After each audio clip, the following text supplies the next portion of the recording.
Nos acompaña Pancho Álvarez y le invitamos a propósito del desarrollo que ha tenido en la República Dominicana este caso de Odebrecht y sobre todo de un acuerdo de la Procuraduría que no conocemos y que aunque ya inició su proceso en la justicia, lo que tenemos es lo que el procurador dice y la opinión que hay sobre lo que dice el procurador.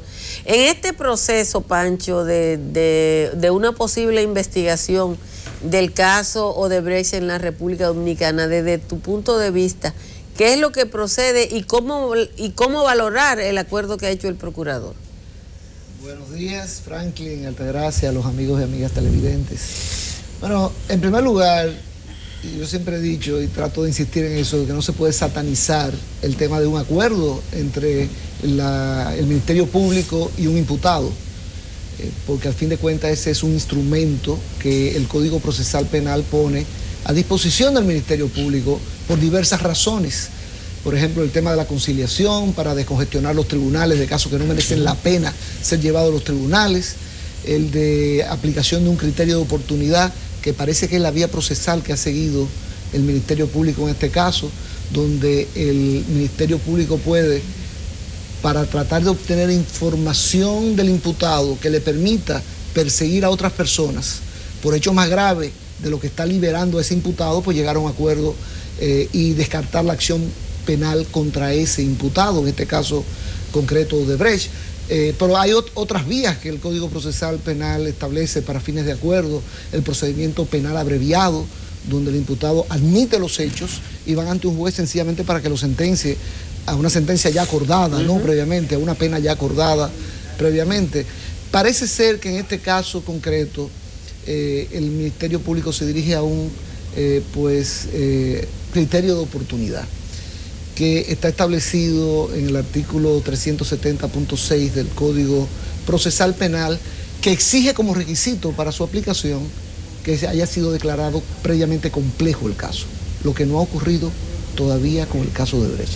Pero recordemos que un par de días antes de depositar, el viernes pasado, la autorización del acuerdo, vamos a llamarlo de esa manera, 2 días antes, repito, el Ministerio Público ya había solicitado también que se declarara complejo.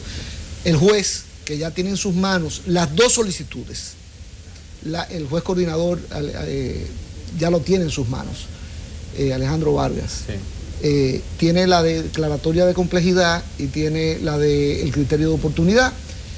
Puede perfectamente, si acoge la declaratoria de complejidad, puede conocer la segunda. Si rechaza la declaratoria de complejidad, no puede conocer la segunda, que depende de la primera. Entonces, se supone que hoy el magistrado Vargas, una persona que yo creo que la sociedad entera respeta por de atención permanente, por su criterio, sí, ¿no? Pues en la decisión de los casos que ha tenido en sus manos, va a decidir si él personalmente conoce el caso, o si, por el contrario, lo asigna a otro juez. Okay. Aquí habría que mirar un poco lo que ha pasado en Brasil. Recuérdense que en Brasil, el juez que tenía la validación de las delaciones premiadas murió en un accidente. Y póngale comillas al accidente, ¿no? Pero murió en un accidente, antes de terminar de validar, pues, las delaciones. ¿Y qué ocurrió? La jueza del Tribunal Superior Federal de Brasil decidió ella hacer el trabajo para que no se dilatara el caso y terminó de validar las delaciones premiadas. ¿Qué quiero decir con esto? Yo creo que el magistrado Alejandro Vargas debería hacer lo que se ha hecho en Brasil, darle a este caso la importancia que tiene y asumirlo él como juez y decidir las 2 solicitudes que hay, la de complejidad y la del criterio de oportunidad. Yo quiero preguntarte, Pancho, porque dijiste el criterio de oportunidad, pero entonces da la impresión que acogiéndose al criterio de oportunidad, al procurador le faltan cosas o le faltan acciones. Ahí viene el tema ya técnico de evaluar un contrato que nadie ha leído, pero del que se sabe mucho, porque el propio procurador pues ha divulgado algunos de los contenidos del contrato y los abogados contratados por la Procuraduría también han ido a los medios y han hablado sobre el contenido del contrato. Por ejemplo, se sabe que Odebrecht acepta pagar la multa que establece la ley 448 de soborno, es decir, el duplo de los valores utilizados en soborno, que son 184 millones de dólares. Eso se sabe que lo contiene el acuerdo. Se sabe que hay una cláusula de colaboración de que Odebrecht, a cambio del acuerdo, ¿no?, pues acepta colaborar y entregar toda la información que permita al Ministerio Público llevar hasta las últimas consecuencias de este caso. Esa es otra cláusula que se sabe que existe, pero el resto del contenido del contrato no se conoce. Okay. Ahora, ¿cuáles son los requisitos? Si fuese un criterio de oportunidad, eso es lo que va a aplicar. ¿Cuáles son los requisitos? Dice el artículo 370.6 que ese criterio de oportunidad debe ser ejercido o aplicado por el Ministerio Público cuando las informaciones que va a obtener tienen un valor mayor que pues aquella que deja de lado en razón de que pues ya no va a perseguir al delator. Y yo te diría que ahí el Procurador General de la República lleva razón. ¿Qué es más importante? Perseguir a Odebrecht penalmente. Odebrecht es una compañía por acciones, una sociedad anónima. ¿Qué significa eso? Ya aceptó pagar una multa, ya no hay pena de prisión para una compañía. Ahora, si entrega información que permite identificar a todos los sobornados, ese sería el éxito para el procurador. Se estaría casando con la gloria, si logra alcanzar ese objetivo a través de este acuerdo. Ahora, hay un requisito que yo entiendo que no se cumple, es mi criterio personal, y es el de la reparación del daño a la víctima. Es la sociedad. El artículo, esto es un criterio de oportunidad. El criterio de oportunidad está no solamente establecido en el 370.6, como ya señalé, sino que hay un capítulo general para este instrumento que es el criterio de oportunidad. Y en el artículo 34 del Código Procesal Penal dice que el Ministerio Público debe velar porque se repare razonablemente el daño producido. ¿Y cuál es el daño? ¿El pago de la multa? No, la multa es una sanción. Las sanciones se dividen en privativas de libertad y otras, o pecuniarias. La pecuniaria es para que te duele el bolsillo, ¿no? Pero eso no es pagando el daño que tú has producido a la víctima.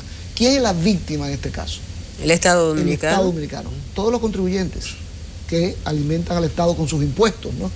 Pues la pregunta es, ¿hay algo en el contrato, en el acuerdo, que se refiere a la reparación del daño? Y a mí me parece que no, porque si no ya lo hubiesen mencionado, tanto el procurador como los abogados que han estado interviniendo. Si no hay nada relacionado con el daño, en mi criterio personal, el juez tiene que rechazar el acuerdo. Pero ya el ciudadano ha aprendido que para pagar el soborno y recuperar lo que pagaron de soborno tenía que haber una sobrevaluación en muchas de las obras. Y de lo que se ha estado hablando es una cantidad de dinero que sobrepasa por 6, por 7 o por 10 lo que la empresa decidió multiplicar por 2, que es lo que admitió como soborno, los 92 millones o 90 millones. Bueno, es que cuando tú cuantificas, bueno, pongamos a un lado la multa. Eso no tiene nada que ver con reparación del daño producido, insisto. Cuando vemos el daño, tú tienes que comenzar. ¿Qué dinero se utilizó para pagar los sobornos? 92 millones. No, pero ya están en la multa. No, eso es una sanción. Esos 92 millones salieron de sobreprecios en el contrato. Claro. ¿Por qué no fue que salieron debajo de la tierra? No, porque además ellos reconocen que pagaron 92 millones y se ganaron 163. Bueno, pues miren, los 92 millones es parte del daño, porque salieron de sobreprecio del contrato. Los 163 millones que se ganaron ¿también? En base a esos contratos corruptos es lo que se llama enriquecimiento ilícito. Es un enriquecimiento que proviene de una infracción y el Estado Dominicano tiene derecho a recuperarlo, porque ¿de dónde salieron esos 163 millones de dólares? De los impuestos. De los impuestos que paga el ciudadano como contribución al Estado Dominicano. Pancho. Pero, perdón, Franklin, no se queda ahí. No se queda en el tema de los 92 millones de los sobornos y los 163 millones de las ganancias ilícitas. Tú mencionaste una palabra, Altagracia, los sobreprecios, la sobrevaluación.